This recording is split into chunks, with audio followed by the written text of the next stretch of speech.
ვამახვილებ ყურადღებას საოცარ მომენტზე,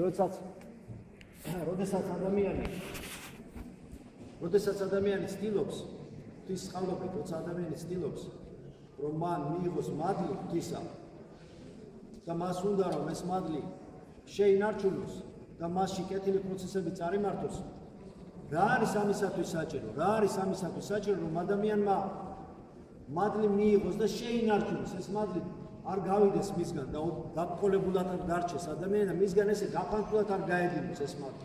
რა არის ამისთვის საჭირო? ამისთვის საჭირო არის წმენა უფლისაჩვენის იესო ქრისტეს. ამიტომ ეკითხებათ გეოვანდელ სახარებაში, მაცხოვარი, ამიტომ ეკითხებათ გეოვანდელ სახარებაში, რომ გწამს ვითარმე ძალმიც ესე ყოფათ, მე შემიძლია ამის გაკეთება, რომ განკურნო თქვენ ბრმების თვალები აღიხილოთ. გწამთ რომ მე შემიძლია ამის გაკეთებაო? წამს ამბობენ ისინი. მაშინ შეეხო ქრისტე ეხება ბრმების თვალებს და უხილავს მათ თვალებს. ასევე ვარ ჩვენც. სანამ წმენას არ მივიღებთ, მანამდე სულიერად სიბნელეში დავეხეტებით და ბრმები ვარ. სულიერად ბრმა უამრავი ადამიანია, თვალებში იყურება, მაგრამ ვერაფერს ვერ ხედავს. ყურში ესმის, მაგრამ არაფერი არ ესმის. ლაპარაკობს, მაგრამ არაფერს არ ამბობს. შეგრძნება აქვს, მაგრამ ვერაფერს ვერ გრძნობს. ანუ ტექსტს, რასაც ღმერთი მას აძლევს, ვერც იმ ხუთივე გრძნობით, ვერანაირი შინაარსი, ვერანაირი რეზულტატი, ვერანაირი რაღაცა აზრი და მორალი იმ შეგრძნებებიდან ვერ გამოვა, არ და ვერ გამოვა. და რჩება შიშველი, ყრუ, ბრმა და ასე შემდეგ უგრძნობი ადამიანი. ხოლო რა ეშველება ესეთ ადამიანს? ერთადერთი შველა მისი გასაღები ამ გულისკარების არის წმენა ქრისტეს. ვისაც წამს ქრისტე, მას თვალები აღიხილება. ბრმა კი არ არის საწყალი, ვინც ხილულად ბრმა არის, სულიერად ბრმა არის, ფიზიოლოგიურად ბრმა ადამიანი, ამონყოფი კი არ არის საწყალი. თუმცა კი რა თქმა უნდა ისიც უძლურია, მაგრამ უფრო საცოდავია, უფრო უძლურია, გაუმთლიანებელი, გაორებული, ეჭვებში მყოფი, შიშებში მყოფი. ასე ვთქვათ, უდისციპლინო, არა ეკლესიური ადამიანი, სულიერად ბრმა, რომელიც ვერავით არ კავშირს ვერ ამყარებს თავის ცხოვრებაში მოვლენებს შორის, ვერავით არ კავშირს ვერ ამყარებს თავის იმ მოვლენებს შორის, რომლებშიც უშუალოდ თვითონ იღებს მონაწილეობას თავის ცხოვრებაში და ღმერთს აბრალებს თავის წარუმატებლობას, თავის არაკონსტრუქციულობისა და არაადეკვატური აზროვნების გამო იღებს რა უარყოფით შედეგებს, თავის თავს კი არ აბრალებს, თავის სიბრმავეს კი არ აბრალებს.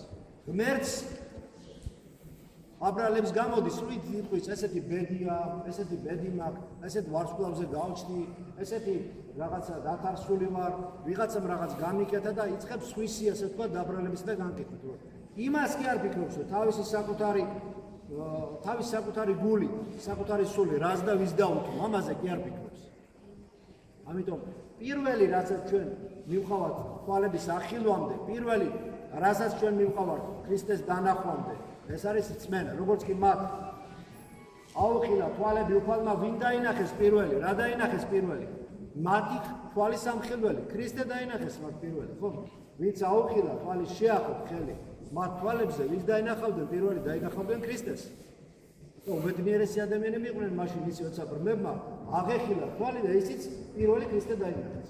ვინც მათ თვალი აუხილა, აი, რამხელა წყალობა მიიღეს მათ თავიანთი წმენის გამო. ასე ვარ ჩვენც. თუ ჩვენ გავაცნობიერებთ ჩვენ სიბრმავეს, მაშინ და თუ ჩვენ გავაცნობიერებთ ჩვენს უარყოფით მხარეს, მაშინ ჩვენ აუცილებლად მივალთ თვალახელამდე და გაგვიძებამდე. სიბრმავა ეს იგივე ძილია.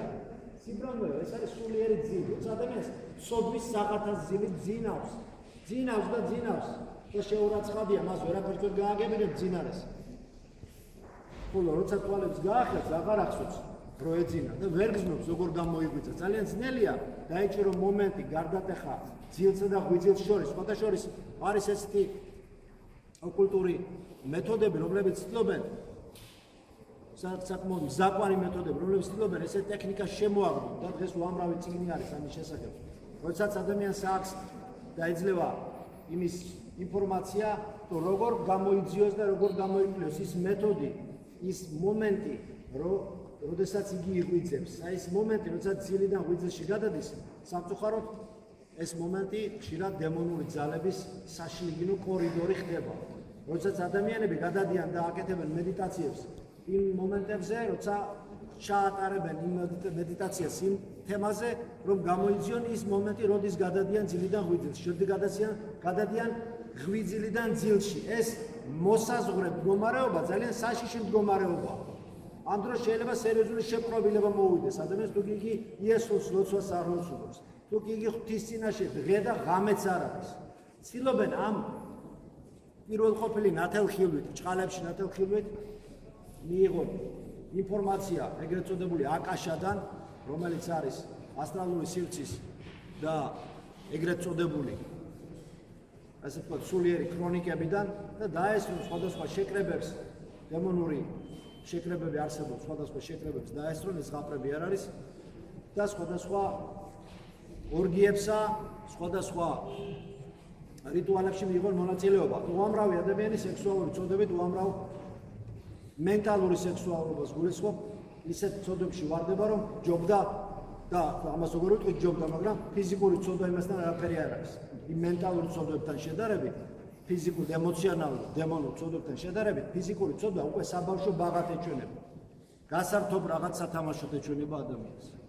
ამიტომ მდგომარეობა, ზუსტად ეხლა ეს თემას ცოტა მოვწყდით, მაგრამ მდგომარეობა ძილსა და ღვიძლს შორის ძალიან ფაქიზი და ძალიან ზაყვარი მდგომარეობა. ამ დროს შეიძლება ადამიანი მიტაცებული იქნეს ბოროტის ძალების მიერ.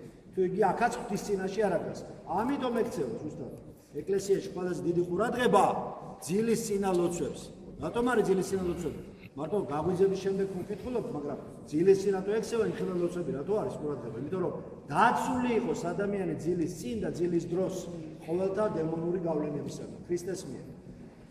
რათა მან ისევ და ყოველი ძილი სიკვდილს გავს და ქრისტე ხშირად ადარებს ძილს სიკვდილს არ მოგდარა ძინავს ხშირად ამბობს ამას და ძილის მცირე სიკვდილია იღვიძებს რა ადამიანი შემოდის ისევ რეალობაში ისევ თვალებს ახებს მაგრამ მთელი ცხოვრება ბევრი ადამიანი სამწუხაროდ თვალახელად ხედავს სიზმრებს და სიზმრისეულ ჩვენებებშია საკუთარი ილუზიების საკუთარი მცდარი მიდრეკილებების ვერ აცნობიერებს თავის სიბრმავეს ვერ აცნობიერებს თავის ურწმუნოებას და ვერ მიდის რეალობის შეცნობამდე.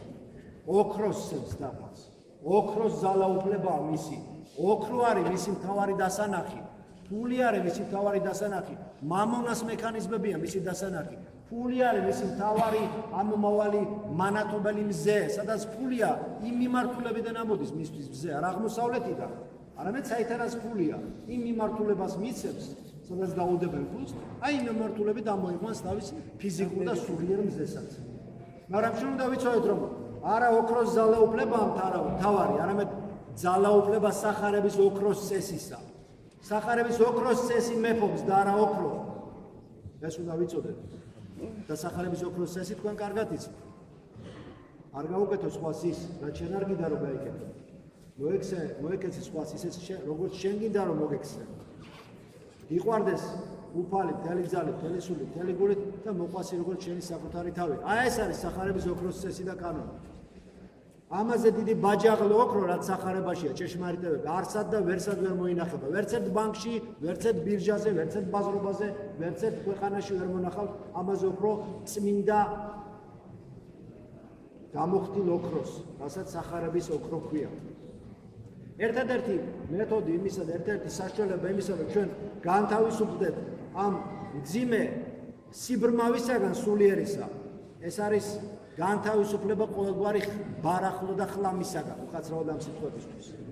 გაუბრალოება ჩვენი ცხოვრების და არა გართულება, აი რა არის თავარი. ძალიან ბევრი ზედმეტი, ძალიან ბევრი რთული, ძალიან ბევრი არასაჭირო რამით არის ჩვენი ცხოვრება დახუნძული. თქვენ დააკვირდით დიდი ასკეტები, დიდი და მცირე ასკეტებიც. როგორ უბრალოდ ცხოვრობენ, იმიტომ კი არა მათ არ შეეძლოთ რამის ყიდვა, რამის შეძენა და რამის მოტანა. ტელეფონები და კომპიუტერები თუ არ იყო ადრე, სხვა გასართობებიც იყო, სხვა საშუალებებიც იყო, წიგნები ადრეც იყო, ხალხი ჩვენზე უჭკუო და ჩვენზე გაუნათლებელი და ჩვენზე ნაკლებად მოაზროვნე კი არ ყოფილა, თუ მეტი არა, ხო? მაგრამ ისინი შეგნებულად იუბრალოებდნენ ცხოვრების წესს. იმიტომ რომ ცხოვრების წესის გაუბრალოება ერთი მხრივ აბალანსირებს ადამიანის მეორე მხრივ მის სულიერ წინსვლას და სამაგეროდ ადამიანი წინ მიდის შემდეგ. განვითარება ადამიანისა პირდაპირ პროპორციულია მისი ცხოვრებისეული, თავმდაბლობისა, მისი ცხოვრებისეული უბრალოებისა, მისი უფუნების არ დაგროვებისა, მისი ეკონომიკური პირობებისა და ფულიზე არ ჩაჭიდებისა, ადამიანებისადმი როგორც მისი საკუთრებაზე არ დამოკიდებულებისა და არ მისაკუთრებისა ადამიანთა და ყოველგვარი რაც მის ხელში იქნება. განწმენდა და თვალების სახელდა და განკურნების საიდუმლო მდგომარეობის იმაში, რომ ადამიანმა ყოველგვარი რაც ხელოვნურად უშლის მას, რაც ხელოვნურად წინააღმდეგობას უწევს მას ზრდაში, სულიერ ზრდაში, მერთან მიახლოებაში მოიშოროს და გადაარღვოს. და სულიერი და ფიზიკური ჯანმრთელობას, თვალახელვაც კი მოდის მხოლოდ სახარებისეული ცხოვრების წესისაგან. და ამიტომ ჩვენ უნდა ვიცოდეთ, რომ ადამიანის სახარებისეული არსება, მეტაფიზიკური არსება, ადამიანი არ არის მოლაპარაკე ცხოველი, ან საზოგადოებრივი პირუთხვი, როგორც ამბობდა ანტიკური ფილოსოფიის ერთ-ერთი წარმომადგენელი არისტოტელე.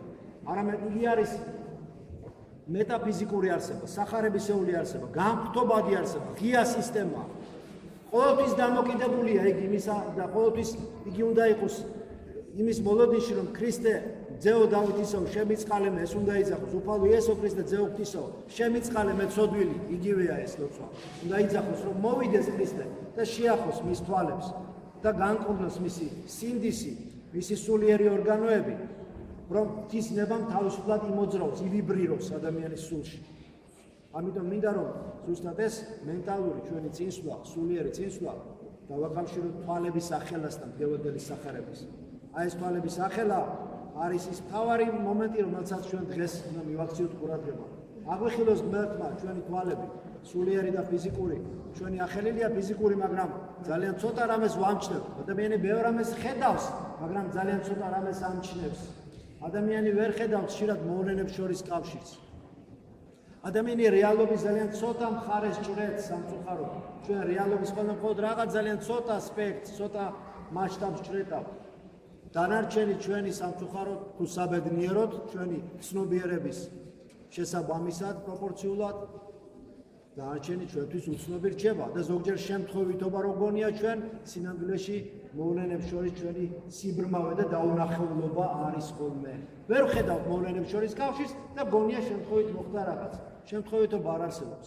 არსებობს ღვთისნება, ყოველთვის მაცხოვნებელი, არსებობს დემონისნება, ყოველთვის სამწმედელი და არსებობს ადამიანისნება, რომელსაც თვითცხონების უნარი არ აქვს. ვისაც გაყვება, პარალელური იქნება ღვთისნების ცხონდება და განიღთობა, დემონური ნება მას ყოველთვის დაუყვავს. ამიტომ დემონდელის სახარება აი ამ განკურნებას და ბრმათა თვალების ახილვას უკავშირდება. ასევე მინდა შეგახსენოთ, რომ დღეს სახარებაში იყო განკურნება ყრუ ადამიანისა. სიყრუის ეშმაკი არსებობს დემონი, რომელიც ადამიანს აყრუებს. მაინდა-მაინც არის აუცილებელი, შეიძლება ვარც არაფერი არ ესმოდეს, მაგრამ არის ისეთი შეპყრობილების, ისეთი შემთხვევები, ასევე დამუნჯების ისეთი შემთხვევები, როდესაც ადამიანს შეუძლია მეტყველება, მაგრამ ვერ ლაპარაკობს და შემჯდარია მასში სული. და თუ არ ესმის სიყრუის სული, არის ესეთი, რომელიც ადამიანს არ აძლევს საშუალებას, რომ ვიბრაციები ხაერის მივიდეს მის. ხმა რა არის? ხაერის ტალღა, ხო? თუ ვერ აღწევს ადამიანის გონებამ. იგი არის ისეთ აურაში, ისეთ სულიერ ატმოსფეროში მოაქცევს დემონური ძალა, რომ იგი ვუთხი ხდება და ვეღარ იგებს. ესმის თითქოს ეს, მაგრამ ვერ იგებს. უნდა მას თქვას რაღაც, მაგრამ ვერ ამბობს. არ ქონია ძოგ სიზმარშიც ქონია ძილში. აი რაღაცის თმა გინდა თითქოს და ვერ ამბობს. თითქოს გაინძრე გინდა, მაგრამ ვერ ინძრებ. ეს დემონური თავდასხმები უკვე ძილში, ეს სხვა თემა არის. ფსიქიური თავდასხმები. ეს ძილში ადამიანი სხვა მდგომარეობაში იმყოფება. მაგრამ ცხადშიც არის ესეთი მდგომარეობა, როცა ადამიანი თითქმის იგივე მდგომარეობაში შედის, რასაც ზოგჯერ სიზმარში, კოშმარში ვნახულობთ ხოლმე. ესმის, მაგრამ ვერ იგებს ვერაფერს. უნდა თქვა, მაგრამ ვერაფერს ვერ ამბობს. აი ესეთი კაცი ყრუ და ეშმაკეული მიგვარეს ქრისტეს. და ვითარცა განხადა, ქრისტემ როგორც ღვთის მისი საღვთო-მსახურების, საღმერთო მსახურების ძალით გადასახა მას ხელი შეახო და მას ასე ვთქვათ განკურნება მიანიჭა და განვიდა მისგან ეს დემონი ეშმაკი. ეს ძალიან დიდი სასწაულია, ეს ღმერთ შეუძლია, ყველა ადამიანს კი არ შეუძლია, ეს ძალიან დიდ წმინდანებს შეეძლო. დღეს რომ ხშირად კითხულობენ კვეთებულებს, ბევრი კითხულობს კვეთებულს. კვეთებულის კითხვა ძალიან საშიში რაღაცაა, მაგრამ ყველა მოძღვარს შეუძლია, მაგრამ ყველა მოძღვარი მეტნაკლებად განკურნავს, რადგანაც სრული კურნავა მხოლოდ ღმერთს შეუძლია, არა მოძღვარი კურნავს. არამედ კურნავს ღმერთი, მოძღვრის როგორც შრომის იარაღის მეშვეობით. ქრისტე განკურნავს ხრუს და გაუკვირდა ერთსა მას, არასა და ისრაელთა შორის ესე გამოჩნდა. კიდევ ერთი დამადასტურებელი საბუთი, მტკიცება, დეტალი იმისა, რომ ქრისტე არის ძეღვთისა ცხოველის, რომ იგი ერთი სიტყვით, ერთი შეხებით რვას კურნავს, ხრუს კურნავს, გარსაღ ადგენს, კეთროვანს განკურნავს და ასე შემდეგ. კიდევ ერთხელ ვწამს და ვადასტურებთ, რომ ქრისტე არის ძეღვთისა ცხოველისა. წვეთით აღმდგარი, ამაღლებული და დამჯდარი მარჯვენით ღვთისა. მამაძე და სულიწმინდა მეორე ჰიპოსტასი ძეღვთისა, რომელიც შემოვიდა ისტორიულ დროში, ანუ ვინც ქრისტე იხილა, მან მამა იხილა, რადგანაც ხილული მამის არის ძე, ხოლო უხილავი ძისა არის მამა, როგორც წმინდა ირინეოს ლეონელი ამბობს. და მოვლიდა შემდეგ იესო ქალაქებსა და ყოველსა დაბნებსა და ასწავლებდა შესაკრებელთა შორის მათთა. ეს საწინასწარმეტყველო მსახურებაა, სწავლებითი მსახურება, სახარებას ასწავლით. და ქადაგებდა სახარებასა, სასუფეველისასა და განკურნებდა ყოველთა სენთა და ყოველთა უძდურებათა ერთა შორის. აი ნამდვილი მსახურების კიდევ ერთი მაგალითი. ქრისტე გვაძლევს მაგალითს იმისა, რომ ჩვენც როგორ მოვიქცეთ, რომ ქადაგებდეთ სახარებასა, სასუფეველისასა. სახარება არის ის, რომელიც გვაძლევს ნამდვილ ცოდნას სასუფეველზე. სასუფეველის შესახებ ვერავინ ვერაფერს ვერ გაიგებს სახარების გარეშე. ქრისტეს გარეშე ბევრს უნდა სათადარიგო რაღაცა შესასვლელებით, ფანჯრებით, ქვემძრომის შესასვლელებით, საიდანაც შევიდეს სასუფეველში, მაგრამ ვერ შევა, არ არის ესეთი შესასვლელები. და თუ უნდა ამის ცდილობა შეადგინოს და გააკეთოს, იქ სხვა ვინმე დახვდება. და არა ის, რომელიც ამბობს, მე ვარ კარი. თუ ვინმე შევიდეს შევიდეს და გამოვიდეს საძოვარი ფოს. ხოლო ქრისტე კარია და მათი ქრისტეთი შეიძლება შესვლა სასუფეველში. ცოდნა სასუფეველზე მოცემულია სახარებაში. ამიტომ ჩვენს მიგვითით აუპალმა რომ თუ გვინდა ცოდნა ვიცოდეთ სახარება სასუფეველზე, სახარება უნდა ვიკითხოთ. და ასწავლიდა მათ და ქადაგებდა სახარებასა სასუფეველისასა, ჩვენთვის მოცემულ წიგნს. და განკურნებდა, რა თქმა უნდა, შედეგად ადამიანი განკურნებასაც ეკონმდებარება. განკურნებდა ყოველსა სენს. ქრისტე როგორც მკურნალი, ქრისტე როგორც ექიმი. განკურნებდა ყოველსა სენს, ნებისმიერ სენს, ნებისმიერ ავადმყოფობას. განკურნავს ღმერთი, იმიტომ პირველ რიგში ღმერთს უნდა ვივედროთ. არის სპეციალური ლოცვები, ხო, ჯანმრთელობის ლოცვები, ქუჩაված ვკითხულობთ ჩვენ ამას. მაგრამ საერთოდ ეს ლოცვები იმდენად ძლიერია, რომ არ არსებობს თუ კი ადამიანი და ეკლესია არ უარყოფს საბუნების მეთხოვე მედიცინას, თუ კი საბუნების მეთხოვე მედიცინასაც და კონკრეტულად მედიცინას და ექიმს არ უარყოფს, იმასაც მოიხმარს ადამიანი და ამავდროულად პირველ რიგში სულის მედიცინას, ღმერთსა და ეკლესიას შეევედრება, აუცილებლად კურნებას მიიღებს. და მინდა რომ ისევ და ისევ აი დღევანდელი დღე, როგორც სულიერი თვალახების დღე მოგილოცოთ და მინდა რომ ის მარადიულობა, ის მადლი მარადიული, ის რომელიც დღეს შემოვიდა ბევრ თქვენში ზიარების სახით და ვინც არ ეზიარა იმ მადლის სახით, რომელიც შემოდის, ისევ და ისევ ყოფილიყოს კიდევ ერთი გაღვიძების, კიდევ ერთი ღვთისაკენ ნაბიჯი, კიდევ ერთი თვალის ახელვის, კიდევ მეტად ჩვენი სულიერი ჰორიზონტის გაზრდის საწინდარი. მადლი უფლისა ჩვენისა იესო ქრისტესი და სიყვარული ღვთისა და მამისა და ზიარება სული საწმინდისა იყავ თქვენ ყოველთა თანა. ამინ.